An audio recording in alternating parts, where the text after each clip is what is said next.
Last week, I woke up at the crack of dawn to witness an event that was unfolding on the other side of the world. At 1:30 Berlin time,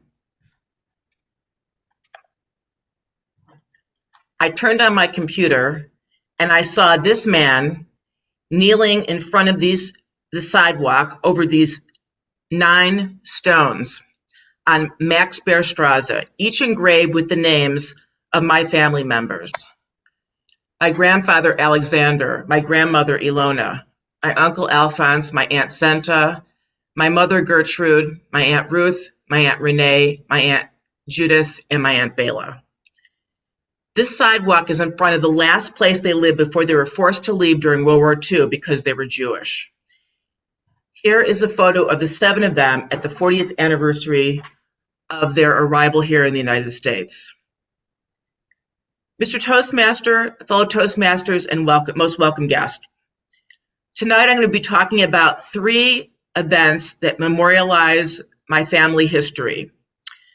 The first one I just spoke about took place because of this man, Günter Demning. Günter is a German artist who decided in 1992 to start what he called the Stolpersteine project. Stolpersteine means stumbling stone. It literally means a stone that you stumble upon by accident. He decided to do this project in order to commemorate families and individuals who were impacted by the Holocaust. Today, over 100,000 of these stones exist on sidewalks in over 25 countries. 10,000 of them alone are in Berlin. Most of these stones commemorate Jews who either lost their lives or were heavily impacted by the Holocaust, but many other people have also been memorialized, including Romani people, LGBTQ people, dissidents, Blacks, people who have physical and mental disabilities, and many others. While there are numerous memorials to the Holocaust, including several museums in Germany, our own Holocaust Museum in DC, Yad Vashem in Israel, this is the largest decentralized memorial in the world. When people walk down the street, they literally stumble upon these names as they go about their daily lives. Instead of being locked away behind museum doors, people see them in their everyday lives. The day before this event, I decided to contact my boss's nephew. His name is Nathaniel. The reason I contacted him is because he lives in Berlin, and I thought it might be really interesting for him to attend. Well, little did I know that Nat only lived a couple of blocks from where this event was taking place, and he was thrilled to be able to be there. And not only that, he took many photos, and someone else took this photo, because here's a picture of him on the left, and this is my Aunt Ginger, my mother's youngest sister, who was in attendance. I want to read something to you that Nat sent me the next day after the event. He said, being part of this ceremony celebrating her family's life was truly special. I live just a few blocks from your family's Stolpersteine and encounter such stones on a daily basis. I make it a point to stop and read Stolpersteine nearly every time I see them. I'll be thinking of you each time I walk past those of your grandparents, aunts, uncles, Gertrude, and Ginger.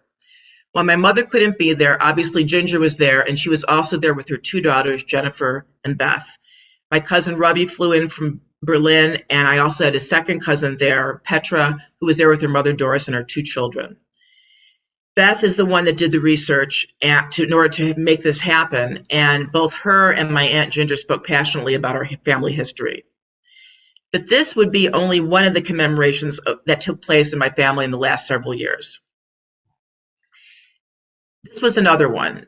These 2 people, Paula and Arthur Schmidt, are the ones who saved the lives of my mother and her siblings. If it wasn't for these 2 people, I would not be here today. This particular ceremony was a ceremony that honored them for their bravery.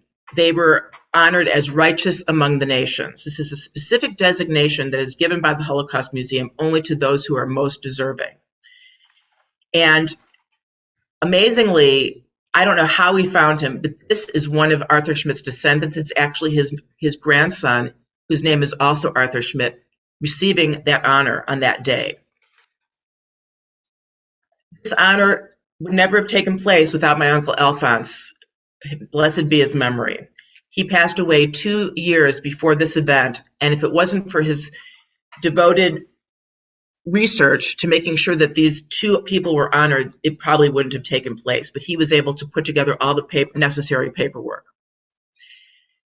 Then there's another event that took place. My cousin Beth, who was at the Stolpersteine event, finally, after 5 years of hard work, she was the one who directed and put together the film that is now available, will soon be available for everyone to see, about my family and our family story.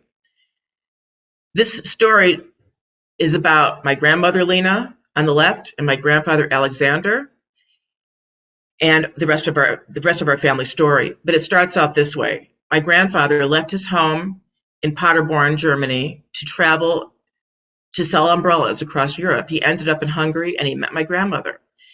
Now, it wasn't so simple for those two to get together because my grandfather was born Catholic and my grandmother was an Orthodox Jew. And in order for him to marry her, he had to convert to Judaism. And he did so because he was madly in love. And then they returned to Germany. A tough time to be in Germany for sure, with the rise of Hitler. And they were fairly poor, so things were tough.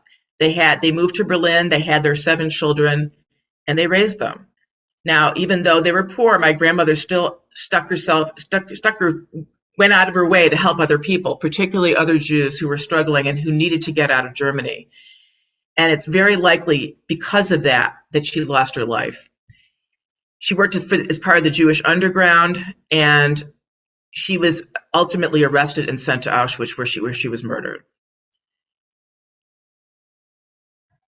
I just want to show you a few other pictures from the event that took place after we were able to watch this amazing film. This is a picture of my family in the background when they first arrived in New York off the first boat. And you can see there are more recent pictures of them down below. Here is a picture of my current family, my family members, including my dear parents, my brothers, and my nieces and nephews that were gathered as part of that after the movie was shown. After the Russians moved in to attack Germany, I forgot to mention where they were hidden. They were hidden 60 miles west of Berlin and they stayed on their orchard, on the Schmidt's orchard, in a laundry shed. They were there for almost 2 years. When the Russians moved in, they came back to Berlin, and then the war ended very soon thereafter. They went into displaced persons camps and were there for about 3 months. Then during that time, they also somehow were able to tell the authorities, or they said to the authorities, that they were orphans in order to get out more quickly, even though my grandfather was still alive. Then they finally arrived in New York on May 20th, 1946, on the SS Marine Flasher. This was the first boat out of Germany. They went to Chicago, where they were all put into foster homes, and it took another 10 years before my grandfather was able to get out. Unbroken is the name of the movie, and the very first public showing of this movie is going to be this month at the Heartland International Film Festival in Indianapolis, Indiana. I hope that this film will soon be released to a wider audience so that others can learn more about the bravery of these two amazing farmers and more about my family history. I'm hoping that it will come to the Seattle Film Festival, or at least the very least the Jewish Film Festival.